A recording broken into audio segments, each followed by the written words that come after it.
All right, in this video, we're going to be talking about reconciling a checking account. This will be the first day. We'll be talking again tomorrow, so make sure you watch the video if you need more instruction. All right, first off, just a little history behind a checking account. First off, in other videos, we talked about savings accounts, we talked about money market accounts, but today we're going to be talking about checking accounts. All right, if you want to see some videos on saving and money markets, just go to some previous videos I created. Now, with the checking account, there's several things you can do, and especially with technology being the way it is, there's a lot. I mean, the possibilities are somewhat endless. But the first thing, you can pay bill online. You can obviously check stuff online. Pretty much everything's paperless. There's some checking accounts that actually do draw a little bit of interest. Now, most students at this point, if they have a checking account, they probably use their ATM card more than anything else. But just in case, if just for argument's sake, this is the check. All right, so this check right here is what you would write when you would, uh, you know, pay a bill or something. If you have to send a check through the mail. Now, very simply, I'm not going to spend a lot of time on this, but the person you're sending the check to, let's just say you're doing Nation Auto. Maybe they did some auto work. The date, we'll just go ahead and do it's today's date. Let's say it was for $100. There is a little double zero there. I'm just going to put double zero. Now, when you write this into this little box, make sure that you put the number all the way to the left. You don't want to do something like this, because what happens is people might try something funny, and then they put, like, all of a sudden they put a little 2 in front of it, and all of a sudden it's $2,000. Okay. Now, again, just a little bit of check security here. Also, not only do you put the dollar sign or the money all the way to the left, when you are actually writing out what you're doing, always write it to the left. So 100 and 00 divided 1. Some people do that, or 100 over 100. Usually it's 100. Usually it's 0 over 100, and then you just kind of like, oops, draw a line all the way over, and you want to fill this line up as much as possible, because again, you don't want anybody altering your checks. And of course, you would sign here. So let's say John Smith wrote it, so John Smith would sign it down there. All right. Again, not spending a lot of time on this, but that's how you would fill out a check. And of course, this memo, this would be kind of like, this is optional here, but let's say you had to get new tires. That's what this check was for, was new tires. All right. Let's keep going. Oop, wrong way. All right, this right here is a deposit slip, and with a deposit slip is when you go to the bank and you physically have to give them like checks, things of that nature. So what we have here is example number 1, and Allison currently has a balance of $2,300 in her checking account. She deposits a $425.30. There it is. If you can see right there, it's listed there. $20 rebate check listed right up underneath there. 550 right there. And so what we do, they add all that up. And as of right now, she has $995 in checks, 33 cents, but she wants to leave out $200. All right. So the $995, 200 of that is going to be left in cash that she's going to have in her pocket. So that ends up being $795.33. Now, the question here, it says, how much will she have in her account after the transaction? But if you remember, it was $2,300, and she's making that deposit. So $2,300 plus the deposit of $795.33, which gives you a grand total of $3,095.33. All right. Now, this right here is a check register. It is very important for people to make a record of everything that they spend. All right. So this right here is Nick. Nick's check register. He has it filled out, but the one thing that he hasn't done is he hasn't kept up with his balance, which is way over here on the right. All right. So that's something that we're going to do. Now, the way you read this, like looking at line 1. All right.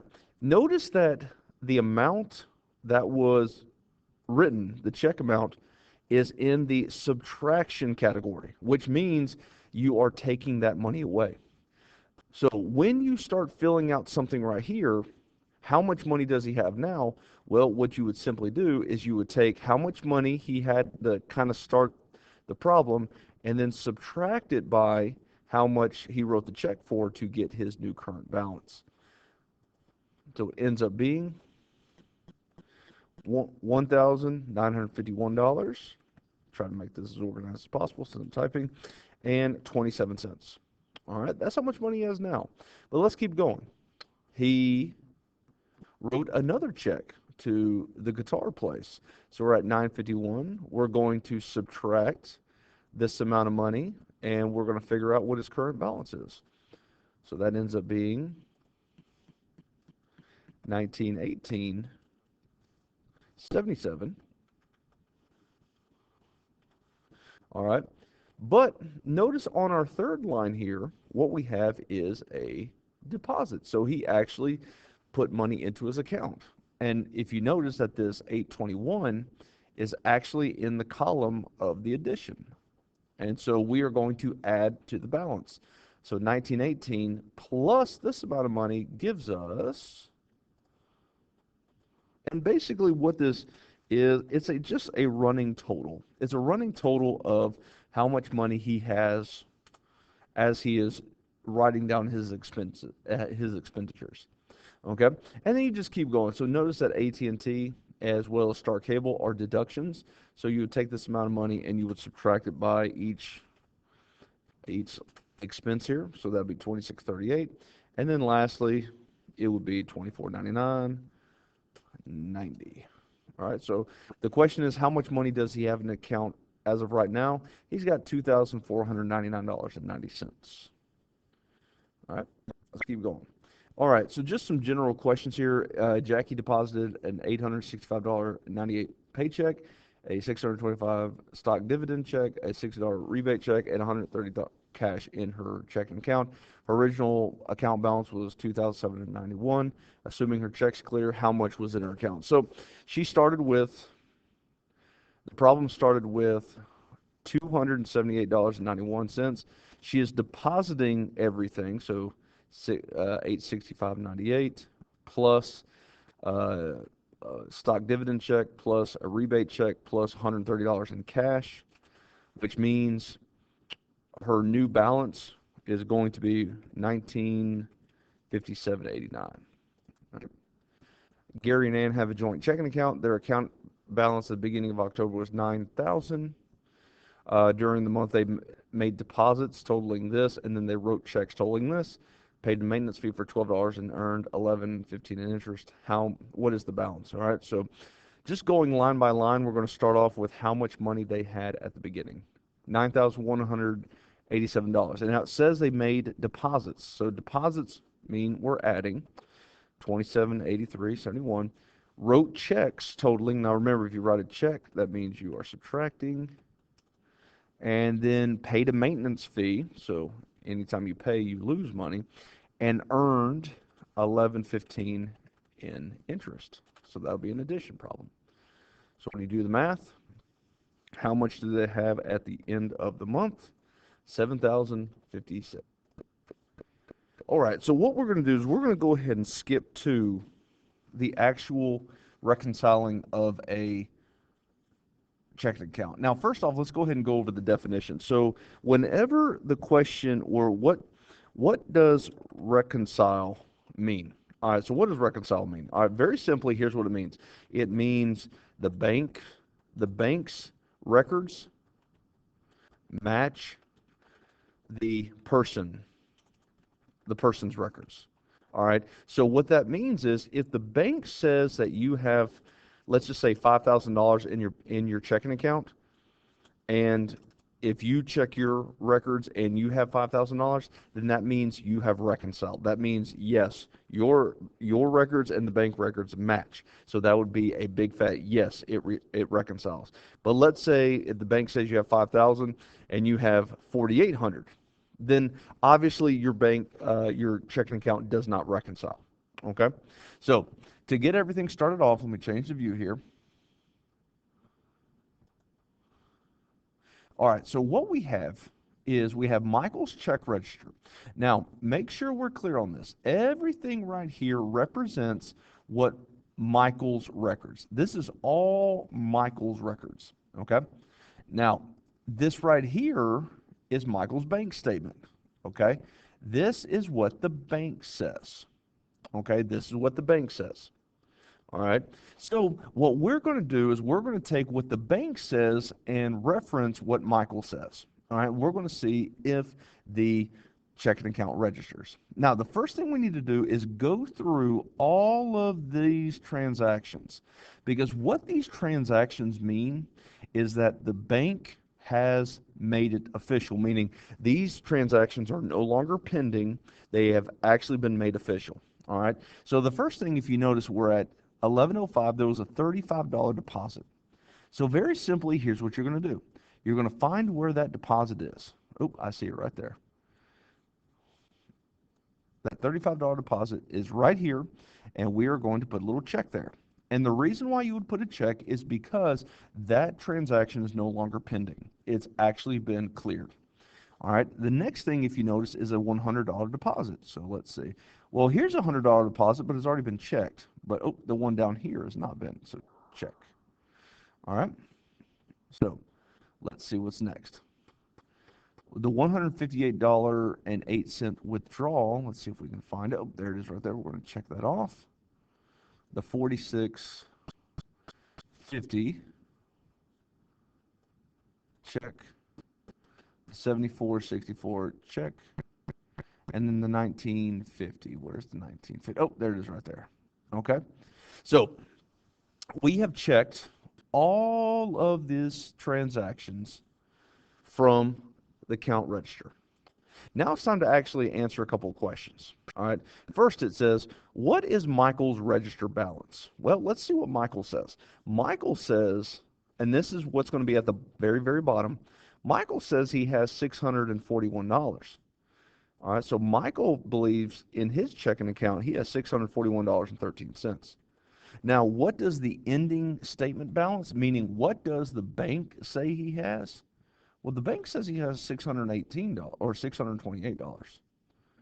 So $628.23. So right then and there, if you notice, that's not a match. Okay, that's not a match. But here's what you need to think about, and that is this. Go back to Michael's register, notice that there's a lot of things that have not been checked, which means those things are still outstanding. They're still pending. So I'm going to highlight everything that's not checked off. All right. Everything that I'm highlighting in yellow would be still considered pending. All right. So I'm kind of erase that here, just so there's no more stray marks. All right. So all of this is considered pending. All right. First off, outstanding, when the first question says how many outstanding, that just means how many pending. How many deposits are there that have not been cleared, that have not been checked? Let's see. I just see one, which it is right here. So how many outstanding deposits do we have? We only have one that hasn't cleared yet for a total of $125. Now, how many outstanding withdrawals, meaning how many checks has he wrote that have not been cleared yet? Well, let's see. There's actually quite a few. So this has not been cleared yet. See, there's no check right here. It's still pending. Maple Garage, still pending. Let's see. Aunt B's Cafe, still pending. And then the Live Color Lab, all that still pending. So that is a grand total of 4 checks that are still outstanding for a grand total, when I add all those up, $112.10. All right. So the next thing is, does the bank account reconcile? Meaning, does the records of Michael meet or match the records of the bank? Well, here's the relationship. Okay. So here's the relationship so you don't get lost on this. So you will start with the ending statement balance. You will add the outstanding deposits, you will subtract you will subtract the outstanding withdrawals. And the question is, does it match what Michael says he has? Let's see, like AEL, Michael's balance. All right. So you're actually basically what you're doing is you're working backwards. All right. So the outstand what the bank says is the bank says you have 628.23. There is $125 in outstanding deposits. You are going to subtract $112.10 for the outstanding withdrawals. Does that give you $641.13? All right, so basically everything that's cleared, does it match everything that's still withdrawn or that's still outstanding? So when I do the math, yes, all that matches. So what that means is working backwards, eliminating what hasn't been cleared yet, it does actually match up. Okay? All right, let's so do one more before we run out of time here. Let's see if we can find one. Oh, here's one. We're going to go ahead and work on this one here. All right. So, first thing, here's what you got to do. And that is you have to take all of these things right here and check off everything in this register. Who's this? Tina. So this is what Tina says. This is what Tina's bank says. Okay. So we're going to check off everything that's listed here. So first off, there's a $79 deposit or withdrawal. We're going to check off. Close. All right. There's a $600 thing. Check.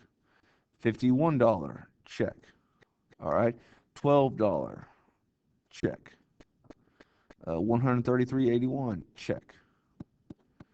250. Again, all we're doing is just checking off what has already been cleared by the bank. Check. All right. So basically, everything that has been checked, we pay no attention to that. We only pay attention to what has not been checked, which is this $50 deposit or withdrawal, sorry, this $39 check, and this deposit right here. Okay. So Tina's register balance. What does Tina say she has? Well, Tina says she has 2,045. So 2,045, 19. The bank says she has $1,434.19. Okay. Does she have any outstanding withdrawal? Yes, there has been one deposit that has not been cleared yet for $700. Does she have any checks? And that is, she has how many outstanding withdrawals? Two for a grand total of $89. All right. Does the bank account reconcile? Remember, we're using the relationship of what does the bank say plus the outstanding deposits minus the outstanding withdrawals. Does that give us Tina's balance? All right. So the bank says we have 1434.19 plus $700 minus $89. Does that equal $2,045.19? So does it equal? And the answer is yes. So does the bank account reconcile? Absolutely. All right. So folks, that's it. That's the high points of reconciling a bank account. Make sure you do everything you're supposed to do for my class. There is another video dealing with a little more explanation, but this is where we're going to stop this video. So let me know if you have any questions. Thank you.